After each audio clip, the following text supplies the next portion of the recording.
In this match I'm platooned with Soliner in the Chiri and Agent Ice in the KV2. Normally I wouldn't platoon across tier like this, but being that Agent Ice is actually competent,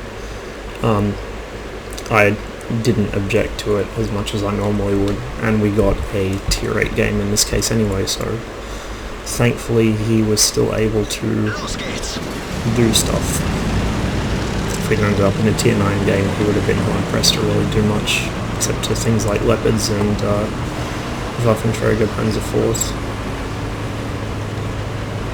So my platoon mates head up the east slopes, I head towards the west. I take the bridge instead of the left side, just so I don't have to climb the hill on the other side, but it's a rather careless move. 30th MA Sewer Scouts straight down the centre, of course, as most public light tank drivers do. And because I took the bridge and then followed the road after it, I end up getting spotted out in the middle of the field, broadside to the enemy, which is not really a good place to be. So I try and get a snapshot on him, but of course I miss. On the other hand, my moving quarter range shot penned first the IS-3, and then the hold down T-29. RNG. I do take a high rolling hit off the IS-3 in the process, so it wasn't really a good trade. Take a snapshot at the IS across the map, just in case, but don't get the hit. On the other hand, now I have a chance to actually stop. I do take some shots at him. There's no arty, so I feel relatively safe sitting out in the open like this for a moment. We've already lost Hellcat, and our JP2 looks to be next if he keeps doing what he is currently doing. JP2 doesn't have particularly good gun depression, in fact it has barely any. It's not the kind of tank you can frontally engage, especially on the back slope of a hill with, against IS-3s and T-34s and T-29s. So the IS-3 manages to pen me through the hole in the gun mantlet where the gun comes through. Like there's a gap behind the gun mantlet on every tank that has one, obviously designed for the gun mount to fit in, and in this case he managed to hit that hole.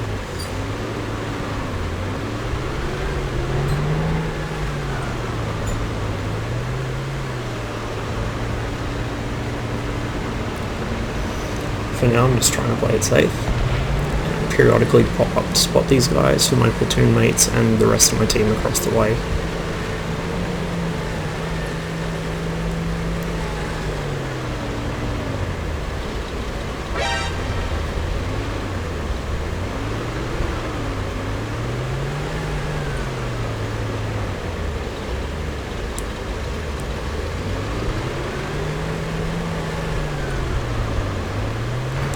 Unfortunately, I just don't quite have enough gun depression to tangle with these guys without dangerously exposing myself to them, particularly with the IS-3 up on the side of a hill like that.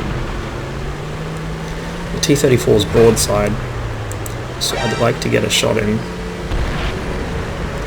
Somebody's firing HE, I have no idea who, and there we go, I get a shot on the T-34 as the IS-3 pulls back off the hill.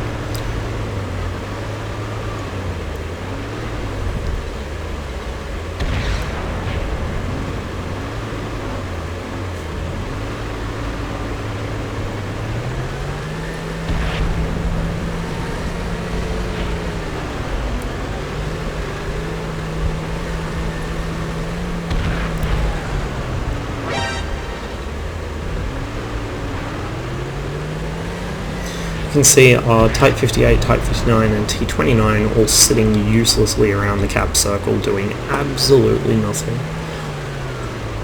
Take note of that, the Type 59 and the T-29, they'll become important later in the match.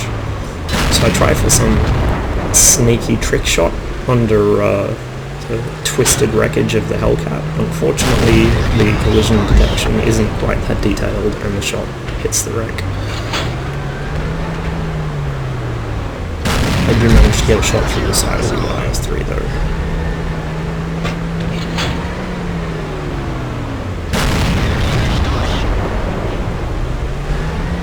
Agent Ice gets killed by Tiger 2 on the opposite side of the map. And my team is rapidly starting to crumble. Enemy IS-3 pulls back, so I decide it's time to try and push on the T-34.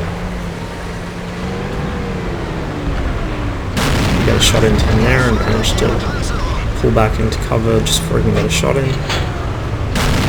Hits a rock in front of his face, because puppies love to snapshot with the T-34.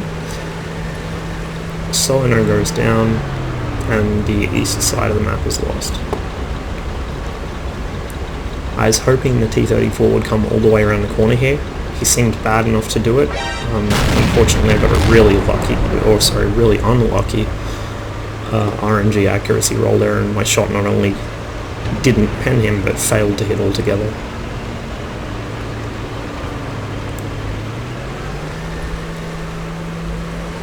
So you can see our Type 59s finally decide to leave the base, whereas our T-29 is actually sitting in the cap circle now. He's moved back even further away from the enemy.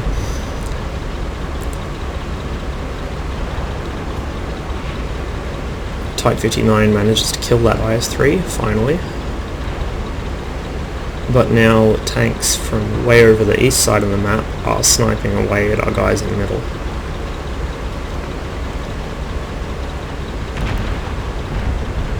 With only 253 hit points and that T-34 still around, I don't want to risk pushing into these guys, so I just sit in my current position and take shots as they're available. So I get one in on the T-29, who's finished by the JP2, and then I just wait for the Dickomax to expose himself. Of course, he's down in the area next to the trench, and there's a bunch of buildings in the way, so I didn't get a chance to hit him. T-34 takes the Jagdpanther 2.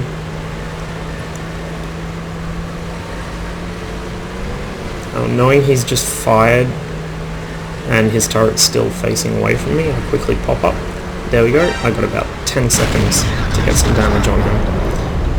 So I get my first shot in and just beat him on the reload to get my second. It's now 3 against 4 and one of the enemy tanks has never been spotted. So the IS rolls into cap. You'll notice the T-29 is still full health and is pulled all the way to the back corner of the map.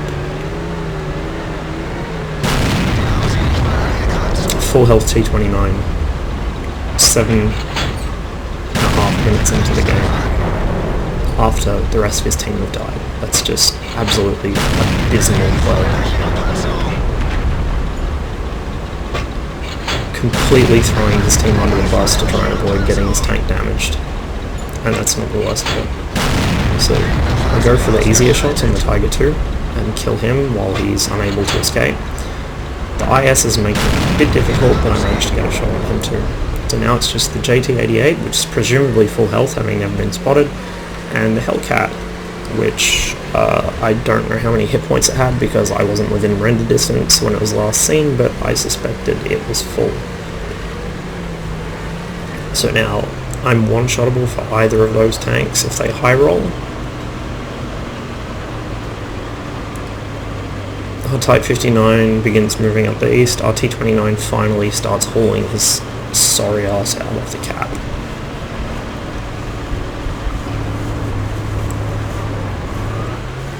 Play a little cautiously at this point, worried the JT-88 might be on this side of the map.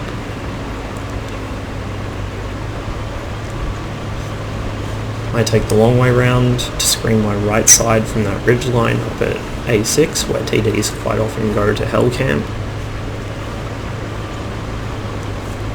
I'm not spotted, so I presume he isn't there, and cut across the field. T-29's still lagging a bit far behind, Type 59 is about to crest the hill. So my idea here was to basically move into a position where I had shots at the Hellcat's last known position, wait for the Type 59 to move up, and I wanted the Type 59 to get into cap and bait their tank destroyers out into the open. The T-29 ideally would be somewhere he could at least use this gun. and I was planning to be shooting from camo during this time. Unfortunately, both the Type 59 and the T-29 are absolutely awful players and have probably no idea even what game they're playing, let alone what to do. And so you can see the Type 59 just completely derping straight into the open. He's got 701 hit points, which would be enough if he wasn't charging into 2 unspotted tank destroyers on a relatively open map. So you can see he's taking the narrowest pass he can possibly take. It's channeling him directly into their guns, and he's just oblivious. He spots the Hellcat, which is out of my render range because I wasn't expecting him to push that far in. And before I can get a shot off, the Hellcat pulls back into cover. JT-88's lit, and my first shot RNGs and finds the only possible place I could bounce off the side of that thing. I get it with my second, and of course low roll, and then I don't have a third shot ready. Type 59's already lost all his health, gets tracked by the Hellcat, and before I can do anything to stop it, of course that was a bad shot by me, but I just couldn't see any alternative, the Hellcat kills the Type 59. Meanwhile the T-29 is still catching up to me. So now I need the T-29 to roll out, tank some damage, and spot those TDs while I snipe them from a distance. Simple enough. There's plenty of places he could hold down here. Instead he drives behind the building and points his gun at the wall of the building, and then as I have a TD lit, and it can quite plainly see me, he sits there with his gun pointed at the wall and his tank completely hidden, and does absolutely nothing.